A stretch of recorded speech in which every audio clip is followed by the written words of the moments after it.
Des jumelles ont disparu en montagne lors d'un week-end de randonnée en famille, censé être tranquille. 11 mois se sont écoulés sans réponse, jusqu'à ce qu'un opérateur de drone, testant un nouvel équipement, capture un événement qui a tout changé. Tout a commencé par un voyage dans la forêt nationale de Rocky Ridge, une immense réserve du nord du Colorado. La famille Landry-Mark, Elise et leur fille de 10 ans, Lily et Sky avaient loué un chalet isolé en montagne pour un week-end. Ce devait être une détox numérique, une pause loin de la routine de la banlieue, des écrans et du bruit. Le premier jour s'est déroulé sans incident, randonnée, histoire autour du feu de camp et guimauve à la belle étoile. Mais le lendemain matin, Mark s'est réveillé et a trouvé la couchette des filles vide. Au début, il a cru qu'elles jouaient dehors, mais après 20 minutes d'appel à travers les arbres sans réponse, la panique s'est installée. Elise sanglotait déjà lorsqu'ils ont appelé les gardes forestiers. En quelques heures, la zone grouillait d'équipes de recherche chiens et hélicoptères. Les sentiers furent scrutés, les ruisseaux inspectés, et chaque chalet à des kilomètres à la ronde fut alerté. Les filles avaient apparemment disparu sans un bruit, ne laissant aucune trace ni empreinte, ni vêtements, ni même une brindille cassée là où elles avaient marché. Les gardes forestiers avaient constaté des dizaines de disparitions, mais jamais aussi étranges. Le seul indice provenait d'un randonneur qui rapporta avoir entendu un léger rire dans les bois vers 5 heures du matin, suivi d'un silence. Puis, plus rien pendant des mois. Finalement, l'intérêt national s'est estompé. Les médias se sont désintéressés, les recherches ont pris fin et l'affaire est tombée en désuétude jusqu'à aujourd'hui. 11 mois plus tard, dans un comté voisin, un étudiant du nom d'Eden Knox testait un prototype de drone pour un stage en technologie. Il le fit voler au-dessus d'un ravin isolé, entouré de falaises abruptes, dans l'espoir de filmer des troupeaux d'élands pour un projet sur la faune sauvage. Mais en visionnant les images plus tard dans la nuit, il remarqua quelque chose dans les arbres, un léger mouvement, puis 2 silhouettes vêtues de ce qui semblait être des vêtements en lambeaux et se déplaçant étrangement. Hésitant, il observa le drone, puis figea l'image. Des jumelles. Les mains d'Eden tremblaient tandis qu'il rembobinait la séquence encore et encore, s'arrêtant à chaque fois sur le même moment, 2 petites silhouettes minces se tenant juste derrière un bosquet de pins.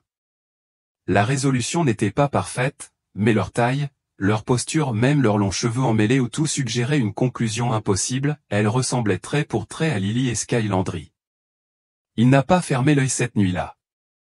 Il a consulté les bases de données des personnes disparues, fouillant dans les articles jusqu'à trouver leur cas. Plus il lisait, plus il était convaincu, leurs photos correspondaient. Même les vêtements, bien que défraîchis, ressemblaient à ceux que les jumeaux avaient portés la dernière fois qu'ils avaient été vus, un sweat à capuche jaune délavé et un haut de pyjama rose.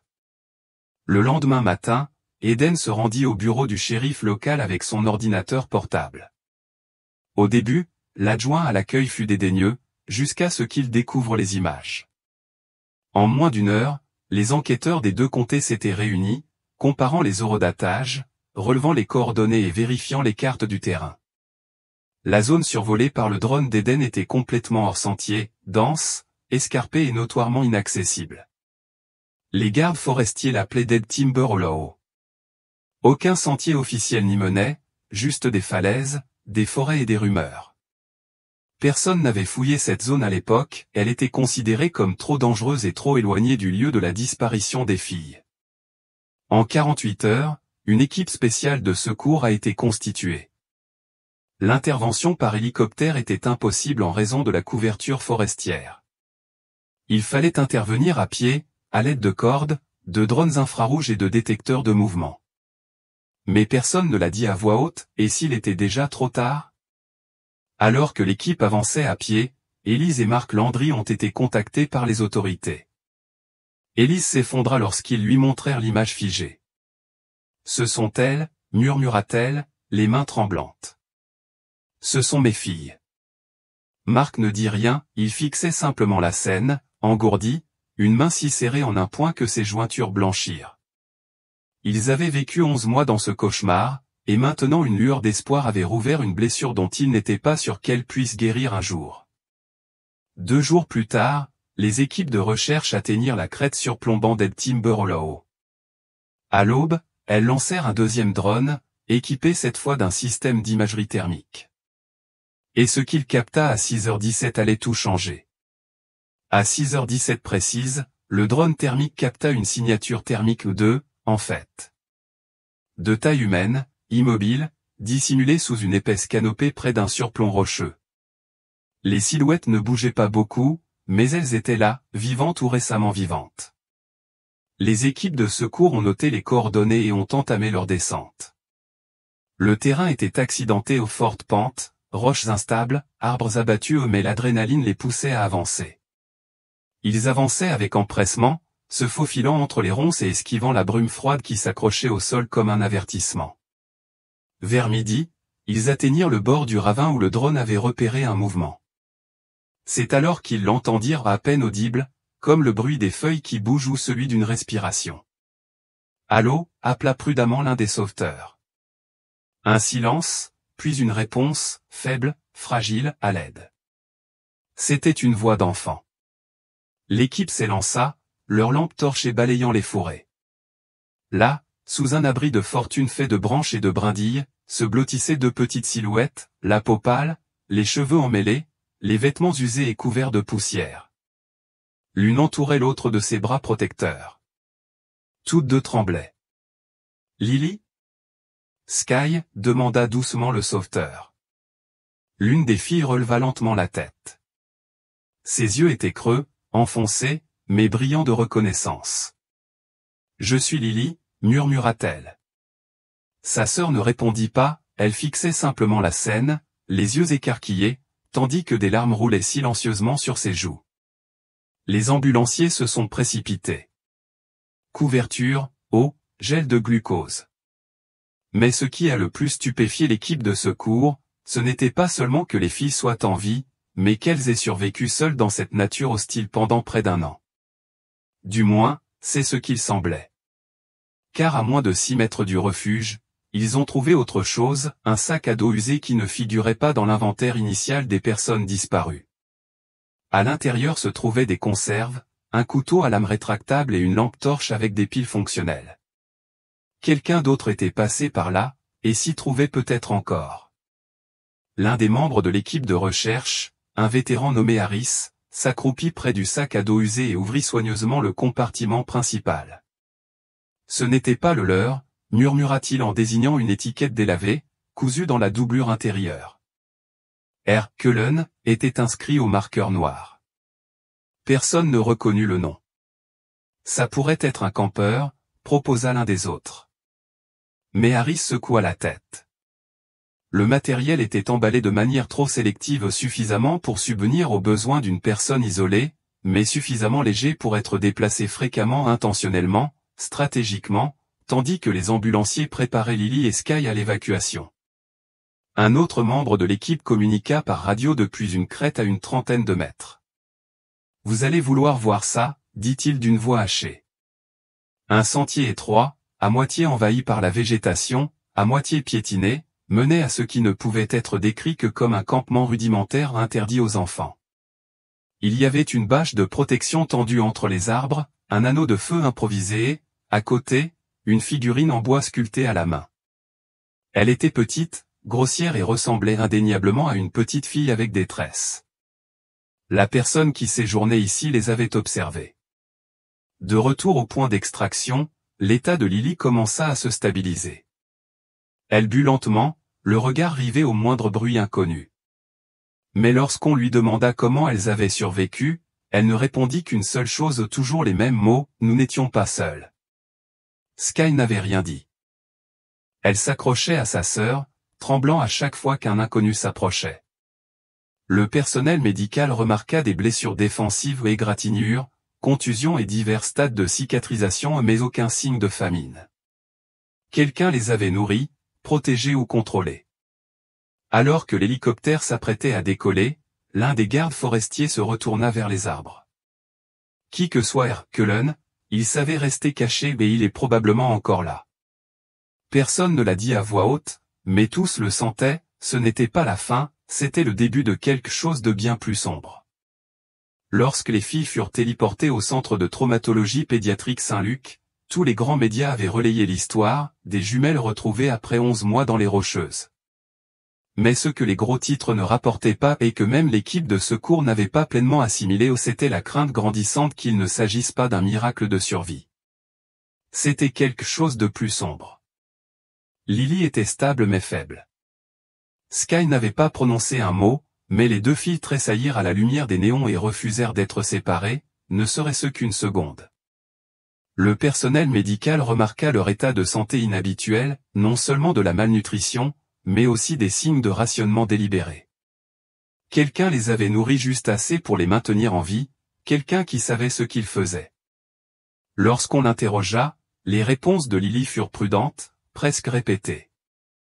On a construit un abri. On a trouvé de la nourriture. Quitte à montrer comment faire, hésita-t-elle. Un homme, je crois. Comment s'appelait-il? Je ne me souviens plus. Mais un soir, alors qu'une infirmière ajustait la perfusion de Lily, la jeune fille murmura quelque chose qui fit froid dans le dos. Il a dit qu'il fallait se taire, sinon les montagnes se réveilleraient.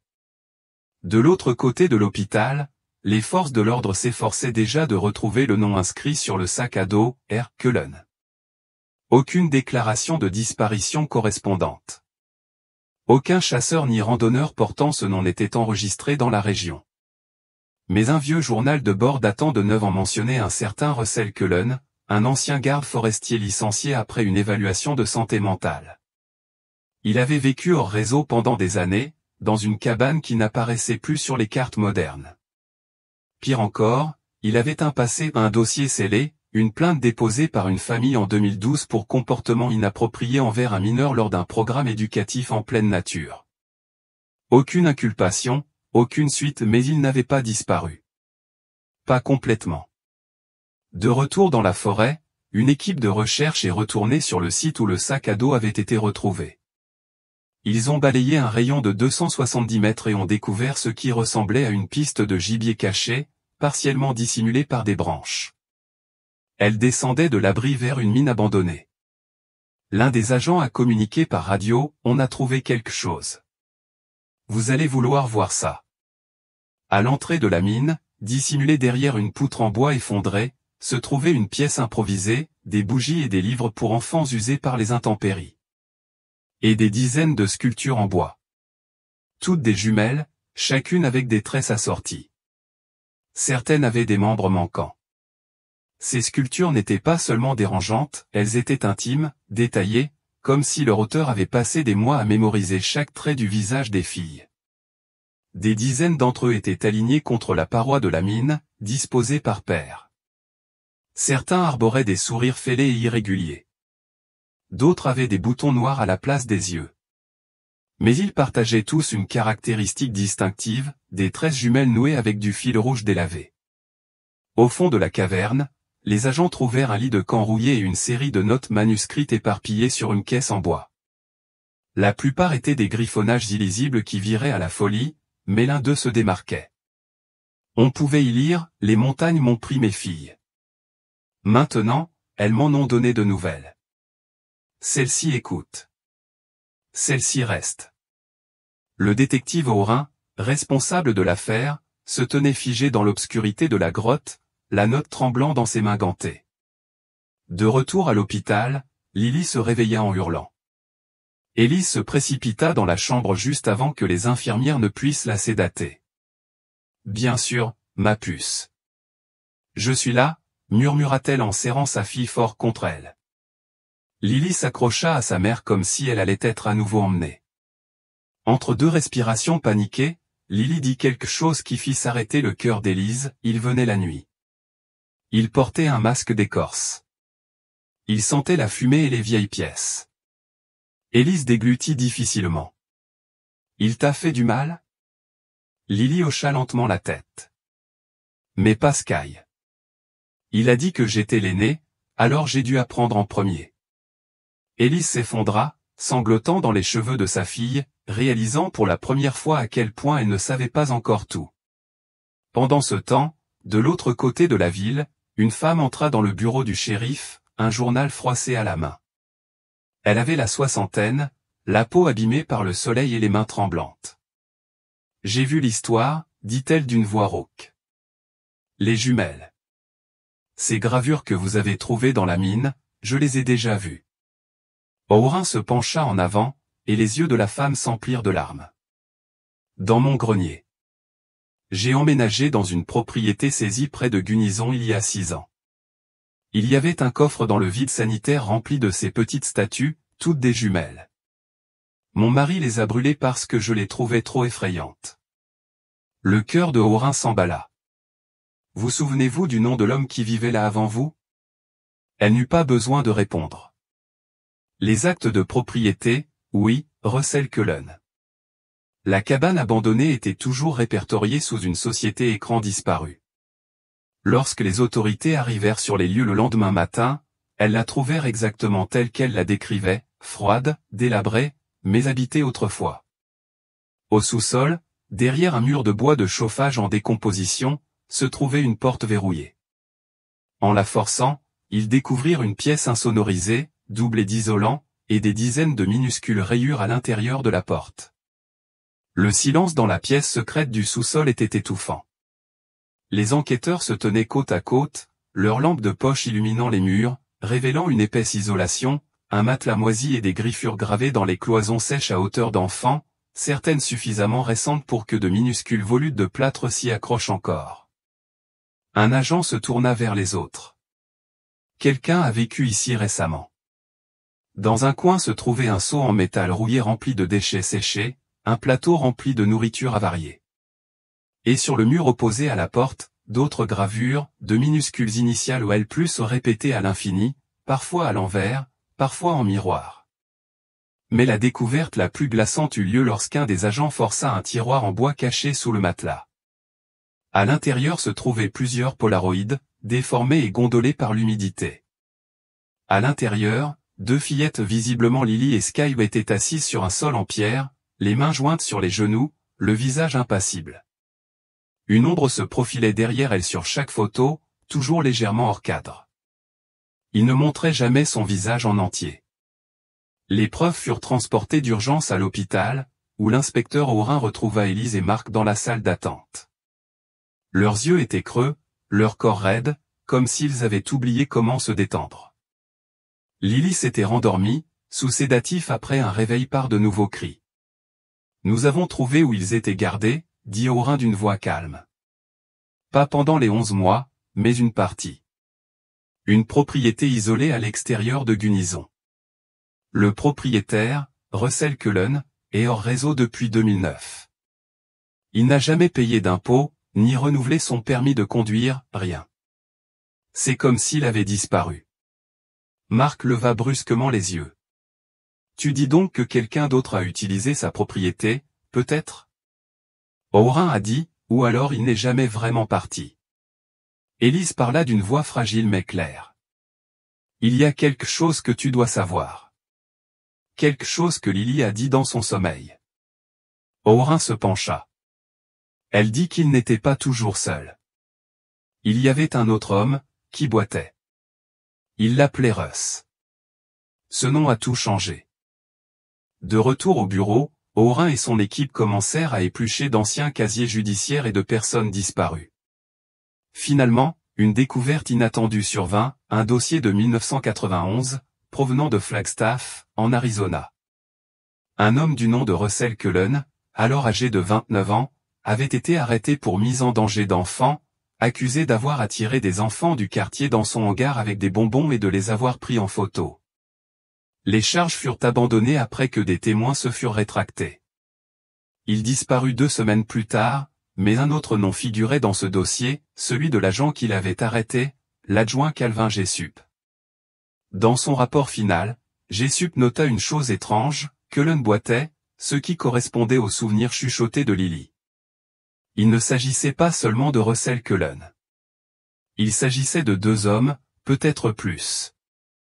Et s'ils avaient déjà fait ça, cela signifiait quelque chose de terrifiant, Lily et Sky n'étaient peut-être pas les premiers, et peut-être pas les derniers. Le bureau de l'inspecteur Orin s'illumina à 2h43 du matin, illuminé par la surveillance par satellite et les dossiers d'enquête éparpillés sur toute la surface. Une tasse de café rassis, intacte, était posé à côté d'un ordinateur portable clignotant. La tension était palpable dans la pièce. Lui et l'agent Bell, du bureau du FBI de Denver, se penchèrent sur une carte de la région, de Rocky Ridge à Gunnison, jusqu'au sud de l'Utah. Des punaises rouges marquaient les lieux connus. Il ne s'agit pas d'une seule cachette, dit Bell d'un ton sombre. C'est un itinéraire. Orin hocha la tête. Il déplaçait les filles, changeait de lieu. C'est pourquoi nous n'avons jamais trouvé de piste cohérente. Des traces numériques reçues de carburant, problèmes de caméras de surveillance de la faune, et même des vidéos de drones civils ont été réanalysées à la recherche de schémas récurrents, une plaque d'immatriculation floue, une bâche à peine visible sur les images de drones prises il y a 5 mois. Petit à petit, une chronologie se construisait. Pendant ce temps, à l'hôpital, Lily s'était mise à parler par courtes rafales. À chaque réveil, ses souvenirs lui revenaient par éclairs, décousus, obsédants. Il y avait des sifflements, a-t-elle raconté à un thérapeute spécialisé en traumatologie. Parfois, la nuit, des sifflements longs, puis brefs. Ça signifiait qu'on devait rester silencieux. Sinon, l'homme masqué descendait. Ses mains tremblaient tandis qu'elle imitait un sifflement, un long, 2 courts. La thérapeute l'a noté. La même séquence avait déjà été entendue par des caméras de surveillance près d'un poste de garde forestier aujourd'hui abandonné, mais à l'époque, on l'avait considéré comme des cris d'animaux jusqu'à maintenant. Plus tard dans la soirée, Mark et Elise furent autorisés à retourner dans la chambre d'hôpital. Sky était réveillé, blotti sous une couverture polaire, regardant des dessins animés en mode silencieux. Ses yeux restaient rivés à l'écran, même lorsqu'Elise passa une main dans ses cheveux emmêlés. « Tu peux parler si tu veux, chérie, dit doucement Elise. » La voix de Sky retentit sans prévenir, nous n'étions pas seuls. La cabane n'était que le début. Mark se figea. « Que veux-tu dire ?» Sky baissa les yeux. Il y avait d'autres enfants. Orin fut immédiatement appelé. Et ce que Sky révéla ensuite fit éclater toute l'affaire. Il y avait un garçon, murmura-t-elle. Il avait une cicatrice au sourcil. Il disait s'appeler Tommy. Mais un jour, il n'était plus là. L'homme a dit que Tommy ne l'écoutait pas, qu'il fallait l'oublier. Elise se couvrit la bouche. Orin prit des notes en silence. Combien de temps Tommy est-il resté là? Quelques semaines. Puis on ne l'a plus jamais revu. À l'extérieur de la pièce, l'inspecteur lança l'appel, activez les vérifications croisées EMPR, rouvrez le dossier Tommy Rivera de 2018 au Nouveau-Mexique et alertez Interpol. Il ne s'agissait plus seulement de 2 filles disparues. C'était un réseau, et quelqu'un venait d'ouvrir la première vraie porte. Les 36 heures suivantes furent une véritable tempête. Les analystes du FBI épluchèrent 5 années de rapports d'enlèvement d'enfants dans l'Ouest américain. 12 cas se démarquèrent, chaque année étrangement similaire. Des enfants âgés de 7 à 11 ans disparurent près de parcs isolés, sans rançon, aucune communication, juste une disparition. Et voilà qu'un survivant murmurait un nom, Tommy. De retour à l'hôpital, les souvenirs de Sky se dévoilaient en fragments douloureux. Elle décrivait 3 endroits, jamais sans route, toujours cachés au cœur de la nature. L'un avait un toit végétalisé et craquait au vent. Un autre était orné de rangées de lanternes suspendues. Le troisième était le pire, on l'appelait la maison du silence. Que s'est-il passé là-bas, demanda prudemment Elrin. Sky ne répondit pas. Elle tourna simplement la tête vers la fenêtre et cligna des yeux pour retenir ses larmes.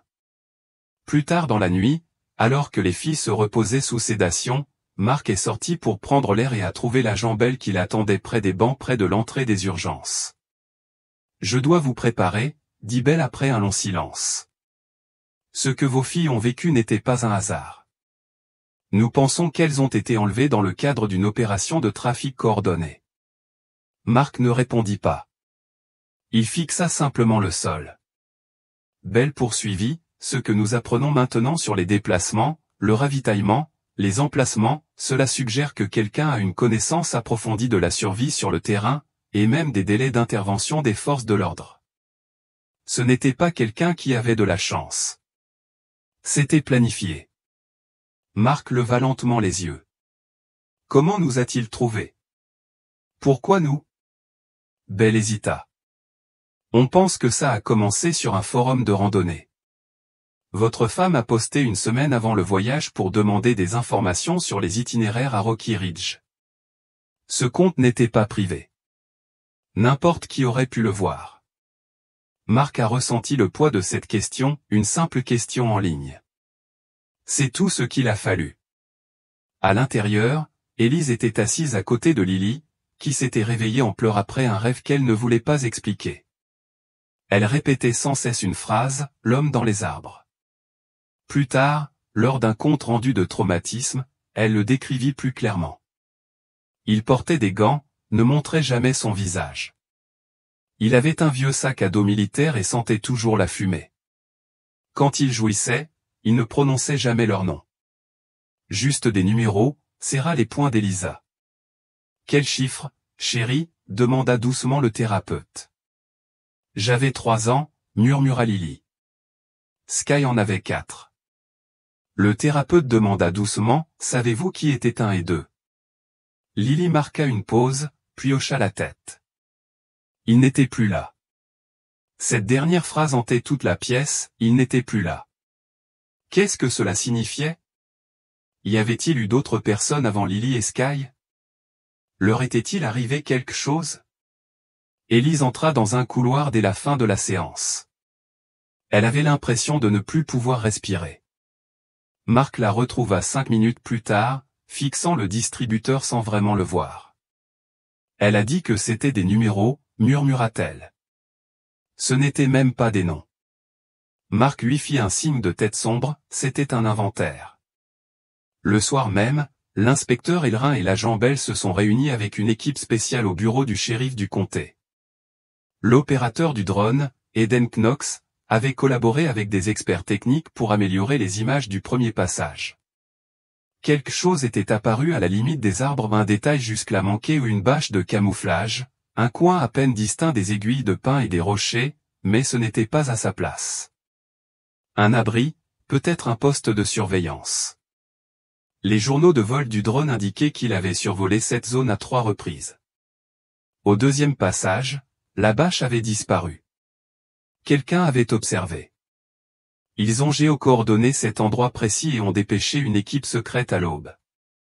Cette fois, la forêt serait ratissée non pas par des volontaires de recherche, mais par des agents tactiques équipés de vision nocturne et de fusils silencieux. De retour à l'hôpital, Sky s'est réveillée vers 4 heures du matin, trempée de sueur. L'infirmière Patel s'est précipitée et a trouvé la fillette marmonnant dans son sommeil, le cœur battant la chamade.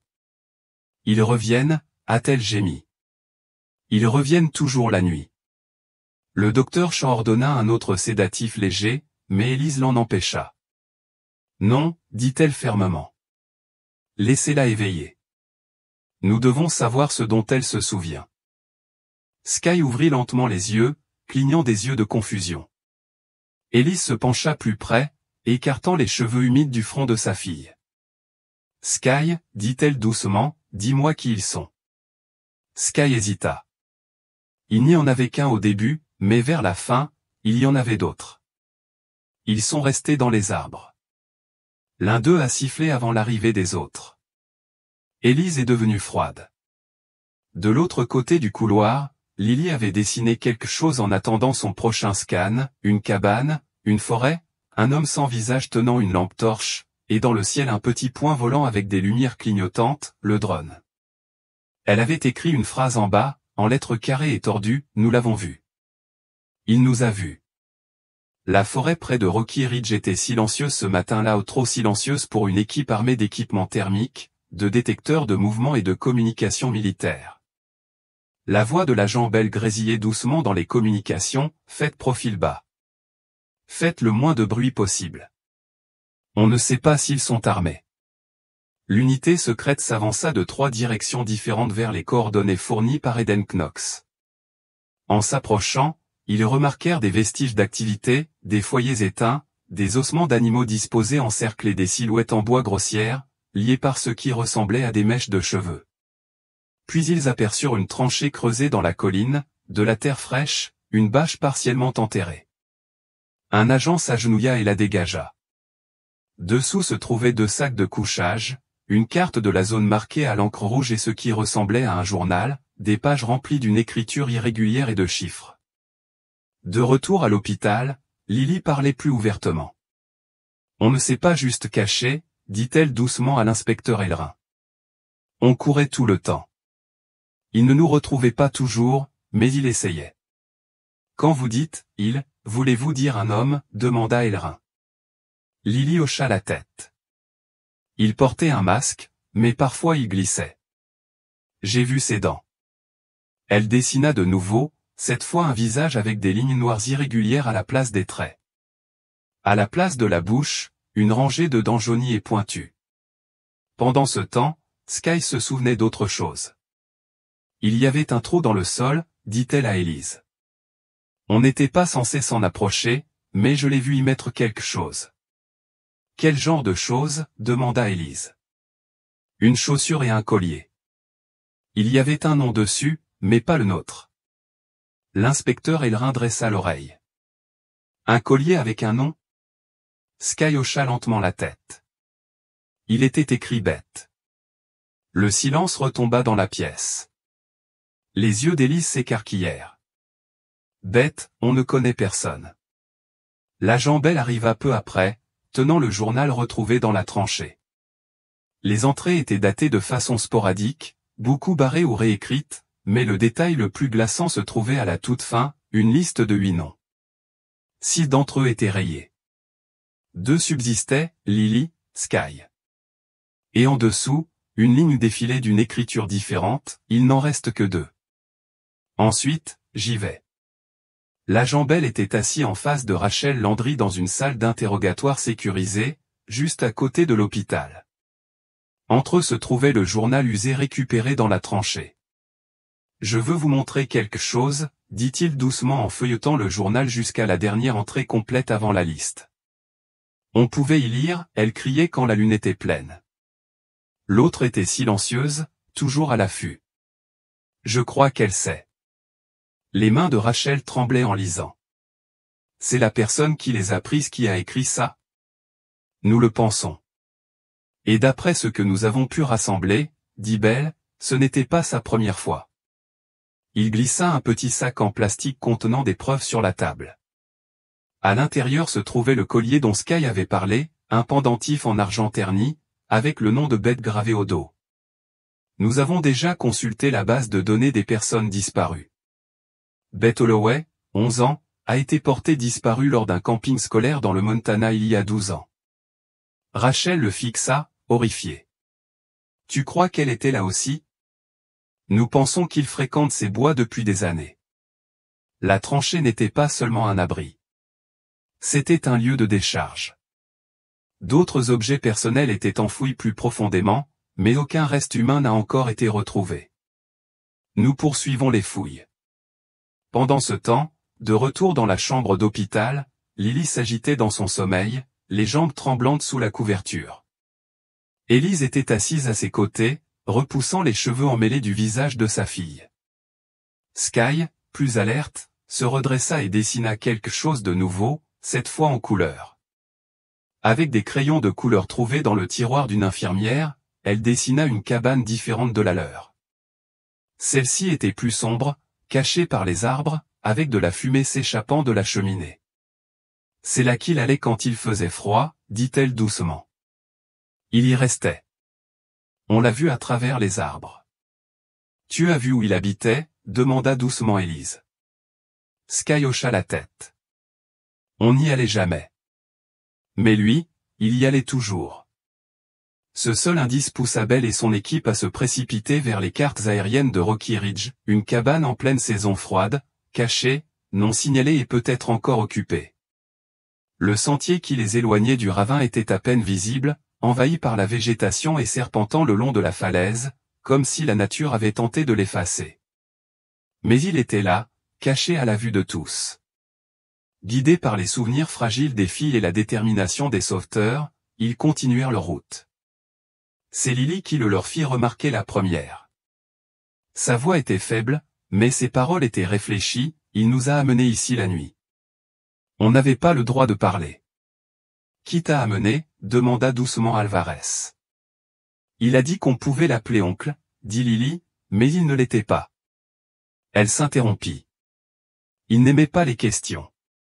Chaque mot de Lily résonnait comme une confession au lent, saccadé, mais suffisamment tranchant pour glacer le sang de tous ceux qui l'écoutaient.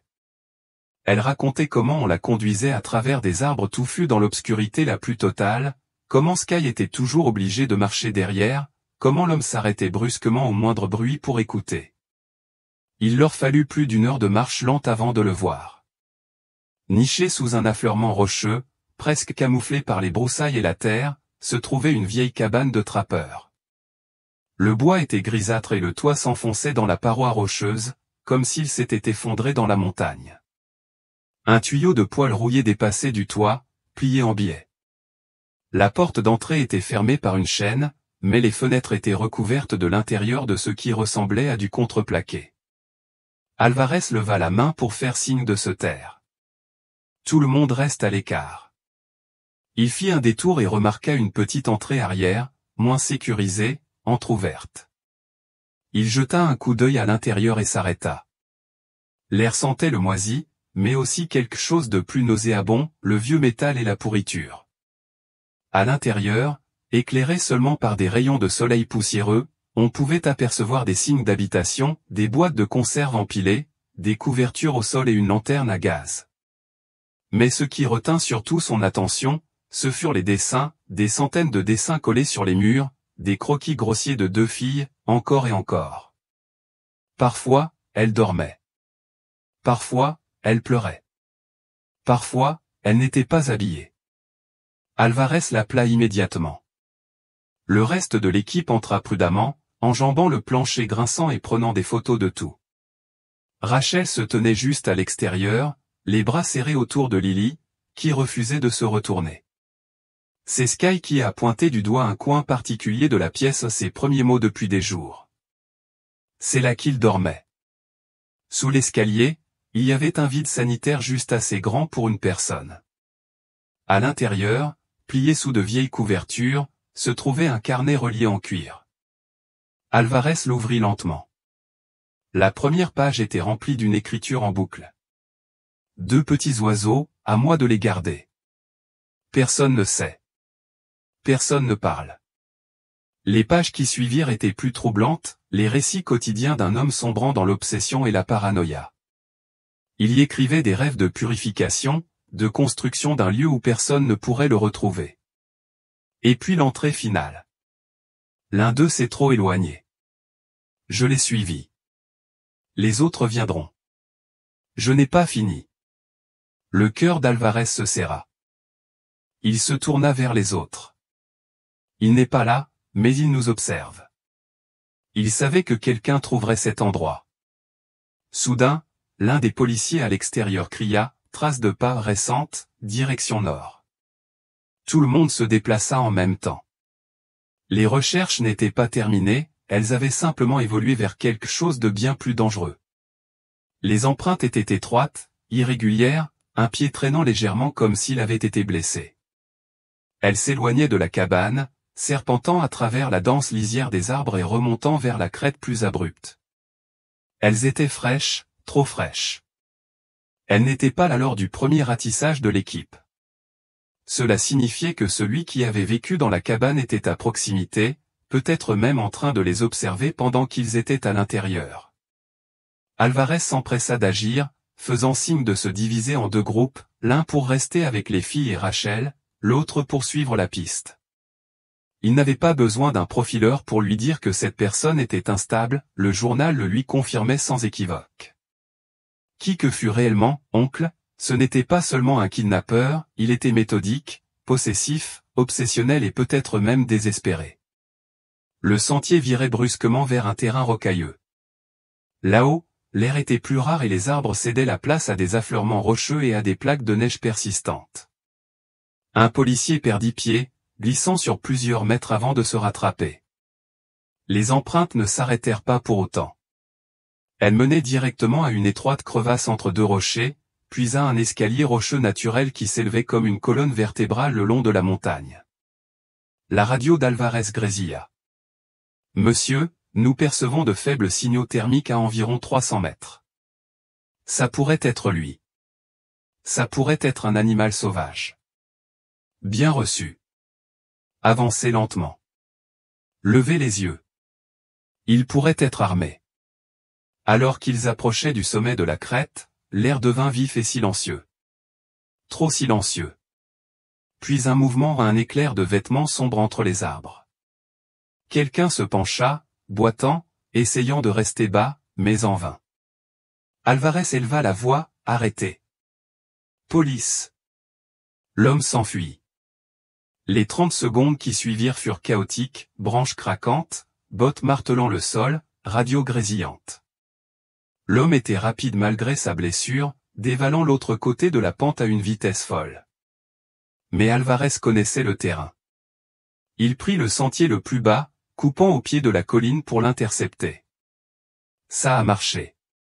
L'homme surgit des arbres, droit sur le chemin d'Alvarez, grand, maigre, barbe hirsute, yeux enfoncés dans un éclat creux et dérangé. Alvarez cria, « Les mains là où je peux les voir. » L'homme hésita, puis attrapa quelque chose dans sa veste, un éclat argenté. Alvarez n'attendit pas. Il le plaqua violemment, les deux s'écrasant dans la neige. Quelques secondes plus tard, les policiers affluèrent, maîtrisèrent le suspect et lui arrachèrent l'objet des mains, un couteau pliant. Respirant difficilement, Alvarez baissa les yeux vers le visage de l'homme. Il ne parla pas, ne résista pas, il se contenta de sourire, d'un sourire entendu et crispé. De retour au camp de base, Rachel s'assit à côté de Lily et Sky, leur tenant la main pendant que les médecins les examinaient à nouveau. Lorsqu'elle vit l'équipe d'Alvarez revenir, traînant l'homme menotté, elle se figea. Lily enfouit son visage dans ses genoux. Sky murmura, « C'est lui. » La voix de Rachel était à peine audible, « Sommes-nous en sécurité maintenant ?» Alvarez regarda les filles puis l'homme, qui s'était mis à fredonner. « Je ne sais pas, » dit-il. Mais c'est enfin fini. Ou du moins, il l'espérait. L'inspecteur Marlowe regardait à travers le miroir sans teint, les bras croisés, la mâchoire serrée. De l'autre côté de la vitre, l'homme qu'ils avaient exfiltré de la cabane des gardes forestiers était assis, penché sur la table, menotté, l'air vide sur son visage buriné. D'après le permis de conduire retrouvé dans sa veste, il s'appelait Henry Vasley, un ancien employé du parc de 61 ans, officiellement déclaré décédé en 2009 après que sa voiture eût été retrouvée abandonnée près d'une rivière, à 2 comtés de là. Sauf qu'il n'était pas mort, et d'une manière ou d'une autre, il vivait hors réseau depuis plus d'une décennie, au plus profond de la même forêt où Lily et Sky avaient disparu. De l'autre côté de la pièce, l'agent Rhodes feuilletait le dossier mince mais troublant qu'ils avaient réussi à constituer en un peu moins de 12 heures. Vasley avait travaillé comme spécialiste des sentiers jusqu'en 1998, puis à l'entretien jusqu'à son licenciement en 2005 pour comportement erratique. Plusieurs plaintes avaient été déposées pour conversations inappropriées avec de jeunes randonneurs, mais rien n'avait jamais été prouvé. L'homme était simplement passé entre les mailles du filet. Marlowe expira par le nez. Plus maintenant. Ils entrèrent ensemble dans la salle d'interrogatoire. Vasley ne broncha pas, ne leva même pas les yeux. Mais lorsque Marlowe fit glisser une photo des jumelles sur la table, ses doigts tressaillirent. « Ces filles, tu les as vues, n'est-ce pas ?» demanda Marlowe d'une voix basse et posée. Vasley leva lentement les yeux. « Je les ai aidées, » murmura-t-il. « Comment ?» demanda Rhodes. « Tu veux qu'on croie que tu as croisé 2 enfants affamés dans les bois et que tu as décidé de jouer les nounous de la forêt pendant 11 mois. » Vasley ne dit rien. Marlowe se pencha. « Tu sais à quoi ça ressemble, tu les as gardés, cachés. » « Pourquoi ?» Vasley ouvrit les lèvres, mais aucun son n'en sortit. Puis, finalement, il n'était pas censé être seul là-bas. « Je pensais que quelqu'un viendrait les chercher, mais personne n'est venu. »« Pourquoi n'as-tu pas prévenu les autorités ?» Le visage de Vasley s'assombrit. « Parce que les autorités m'ont trahi une fois. Vous avez laissé mon neveu mourir sur ce même sentier il y a 15 ans. Pas de secours, pas de conclusion, juste des excuses pour votre perte. Alors j'ai pris soin d'eux, mieux que vous ne l'avez jamais fait de lui. Marlowe jeta un coup d'œil à Rhodes. Ce type était tordu. Il se prenait pour une sorte de martyr. Les routes étaient serrées, où ont-ils dormi? Qu'ont-ils mangé? Leur avez-vous fait du mal? Vasley ricana. Ils avaient un abri, de la nourriture, la sécurité. J'ai laissé des provisions discrètement. Je ne les ai jamais touchées. Je ne suis pas un monstre, mais je n'allais pas les laisser partir non plus, parce que là-bas, il fit un signe de tête vers la fenêtre, le monde est pire. Le sang de Marlowe se glaça. Pendant ce temps, de l'autre côté de la ville, Lily et Sky étaient allongés côte à côte dans des lits d'hôpital, branchés à des perfusions et des moniteurs cardiaques. Leur mère, Élise, était assise entre elles, une main sur le bras de chacune de leurs filles. Sky n'avait toujours pas prononcé un mot. Lily, seulement par bribes, épuisée. Une psychologue pour enfants avait été appelée. Elle s'est déplacée avec douceur, sans poser de questions directes, offrant simplement présence et sécurité. Et peu à peu, quelque chose a commencé à se fissurer. Il n'était pas seul, murmura Lily. Le psychologue s'est penché. Qui d'autre était là, ma chérie? Les lèvres de Lily tremblaient. La nuit, on a entendu quelqu'un marcher. Mais ce n'était pas lui, pas l'homme au manteau. Quelqu'un d'autre. La colonne vertébrale d'Élise se redressa. Comment ça, quelqu'un d'autre? Lily hésita. On ne les a jamais vus, mais on entendait un fredonnement, une femme, parfois des pleurs. La pièce devint complètement immobile. Ce soir-là, Rhodes visionna les images de la caméra piéton du lieu de sauvetage. Il arrêta l'image sur un arbre près du refuge des filles, où d'étranges gravures aux des symboles et des lettres profondément gravées dans l'écorce ont été gravées.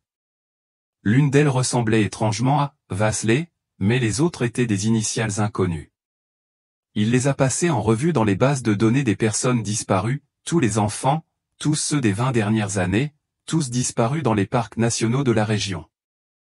Rhodes a immédiatement appelé Marlowe.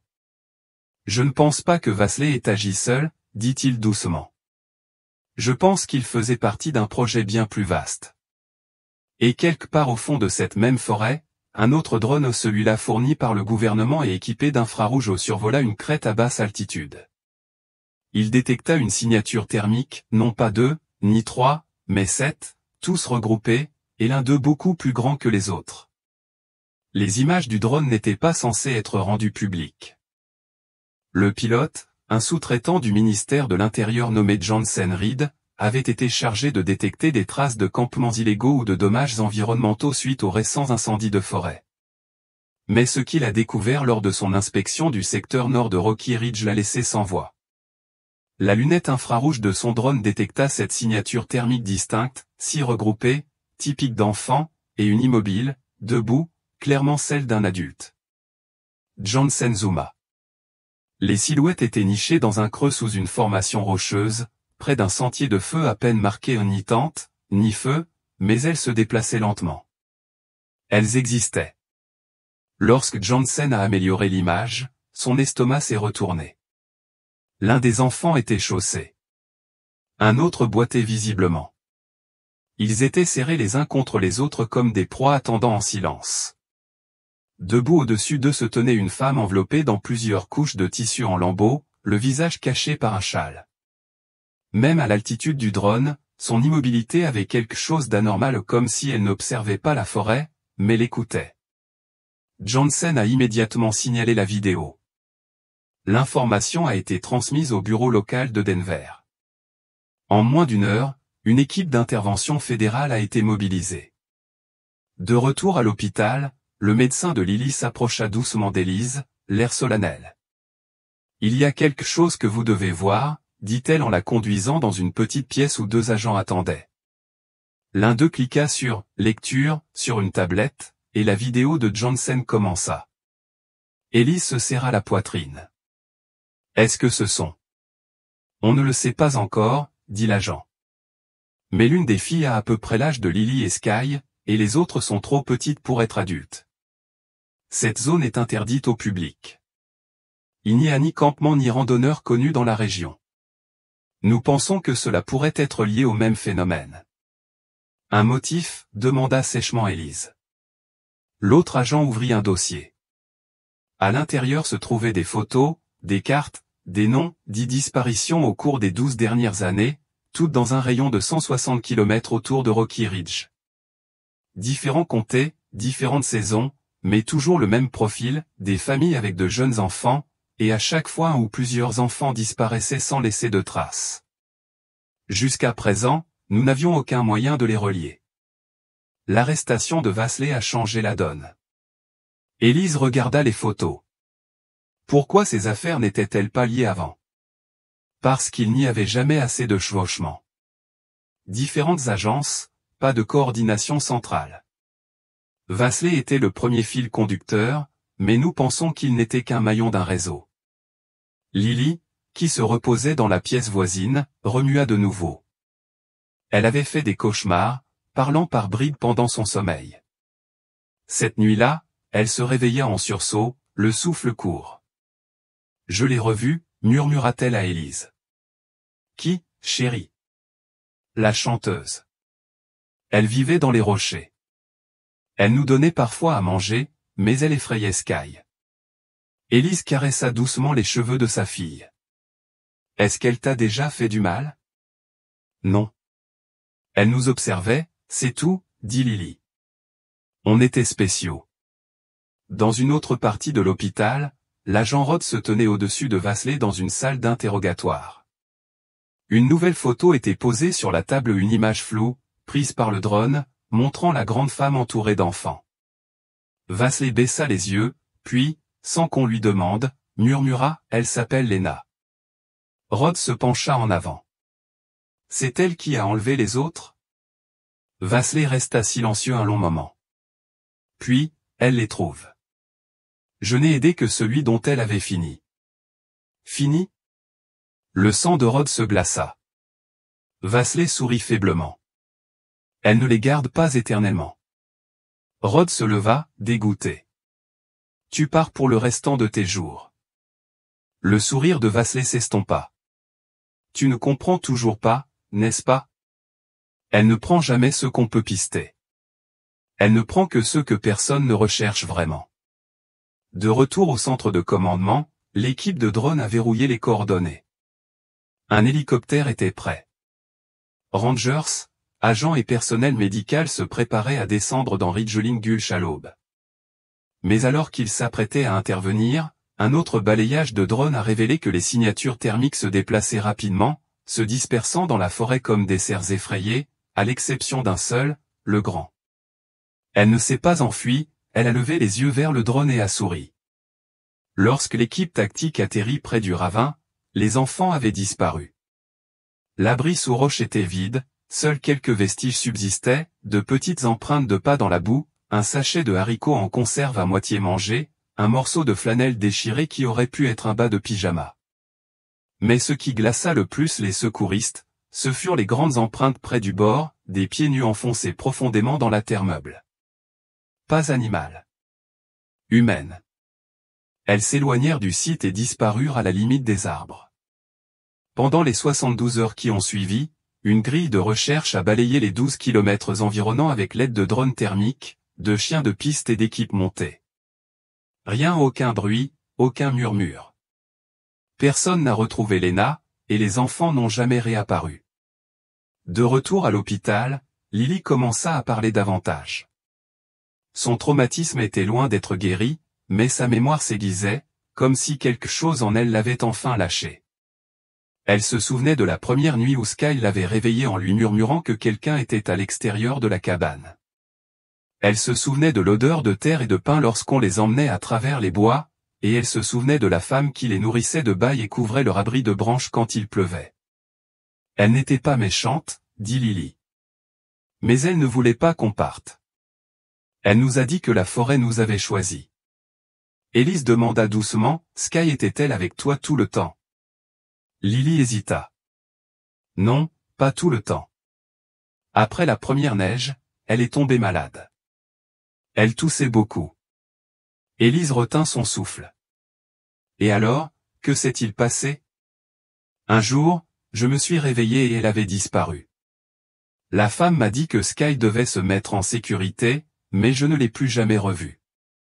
De l'autre côté de la pièce, une infirmière laissa tomber un plateau. Plus tard dans la nuit, pendant que Lily dormait, Élise entra dans le couloir où l'agent Rod l'attendait avec une enveloppe en papier craft. « Tu ne vas pas aimer ça, dit-il doucement, mais tu mérites de savoir. » Il tendit à Élise une pile de photos imprimées granuleuses prises avec l'objectif d'un drone longue portée. L'une montrait 5 enfants blottis près d'une fosse sans feu. Une autre n'était qu'une silhouette floue, mais indéniablement de la carrure de Sky où ses cheveux étaient attachés en la même tresse latérale qu'Élise avait faite le matin précédant la randonnée. Les larmes montèrent aux yeux d'Élise. Elle est vivante. On le pense, dit Rod. Mais ils sont en déplacement. Quelqu'un leur apprend à disparaître. Qui que soit cette Lena, elle connaît le terrain mieux que nous. Élise se retourna, la voix tremblante de fureur et de désespoir. Alors pourquoi n'es-tu pas là-bas? Pourquoi ne les ramènes-tu pas? Rod soupira. On essaie, mais elle ne se cache pas seulement de nous. Elle se prépare à quelque chose. Que veux-tu dire? Demanda Élise. Il lui montra la dernière photo, la même grotte-abri, aujourd'hui abandonnée, mais sur le mur du fond, dessiné au fusain, figurait un symbole grossier, un cercle avec 6 petites lignes à l'intérieur, comme des rayons. L'une d'elles avait été barrée. Vasley avait mentionné quelque chose un jour au cours de ses divagations. Rod avait expliqué que Lena les assemblait par 6. Nous pensons que chaque ligne pourrait représenter un enfant. Élise fixa le rayon marqué d'une croix. Alors Sky. Rod hocha la tête. C'est peut-être elle qui est déjà partie. Non, la voix d'Élise se durcit. Elle est là. Je le sais. Il n'a pas protesté. Nous avons mis en place une force d'intervention multi-État, chaque poste de garde forestier, chaque opérateur de drone de surveillance de la faune, chaque caméra de surveillance à distance surveillera cette forêt. Mais si ce que Lily a dit est vrai, ces enfants ne sont plus des prisonniers. Ce sont des suiveurs. Le lendemain matin, lorsque la nouvelle des images du drone a fuité sur Internet, les forums se sont enflammés. Certains ont qualifié Lena de mythe. D'autres ont cru qu'elle appartenait à une secte survivaliste. Quelques-uns ont même affirmé qu'elle essayait de protéger les enfants d'une menace plus sombre encore, inconnue jusqu'alors. Mais dans une forêt qui s'étendait sur des centaines de kilomètres carrés, parsemée de ravins, de grottes et de galeries minières abandonnées, la vérité était difficile à cerner. Lily sortit de l'hôpital 2 semaines plus tard. Elle marchait lentement, maigre, mais plus forte qu'à son arrivée. Élise lui prit la main à la sortie de l'hôpital. La lumière du soleil lui réchauffait le visage. Elle plissa les yeux vers l'horizon. « Tu crois que Sky regarde le même soleil en ce moment ?» demanda-t-elle doucement. Élise serra la main de sa fille. « Je le veux. » Lily leva les yeux. « Elle nous attend, maman. » Élise resta silencieuse un long moment. Puis elle se pencha, embrassa le front de Lily et murmura, « Alors, on va la retrouver. » Et quelque part, au plus profond des montagnes, bien au-delà des limites des cartes, un sentier caché serpentait entre les arbres encore couverts de traces de pas. Le drone observait toujours, et Lena souriait toujours.